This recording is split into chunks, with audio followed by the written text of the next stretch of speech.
Bruce Lee के नाम से कौन वाकिफ नहीं होगा। मार्शल आर्ट्स की दुनिया का एक बहुत बड़ा नाम ब्रूस ली। उसके कैलिबर का शायद कोई ही मार्शल आर्टिस्ट आया हो उसके बाद।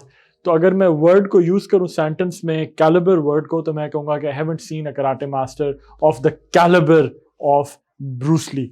तो ब्रूस ली के कैलिबर का मैंने कोई कराटे मास्टर नहीं देखा। तो कैलिबर कहते हैं किसी ख़ास तौर पे जब किसी शख्स की आप बात कर रहे हो तो उसकी किसी क्वालिटी का, उसकी स्किल, उसकी इंटेलिजेंस, किसी की तरफ भी आप इशारा कर रहे हो कि ख़ास तौर पे मतलब वो कितनी अच्छी है। तो मैंने जब मैं कह रहा हूँ कि I haven't seen a karate master of the calibre of Bruce Lee, तो इसका मतलब है कि उसके लेवल का, जैसे उर्दू में कहते हैं ना, उसके पाए का बंदा नहीं देखा। ये खाने वाले पाए नहीं, वो जो नान के साथ खाते हैं वो वाले पाए नहीं, उसके लेवल का, उसके कैलिबर का, उसके दर्जे का, जैसे हम कहते हैं ना, मैंने कोई आदमी नहीं देखा।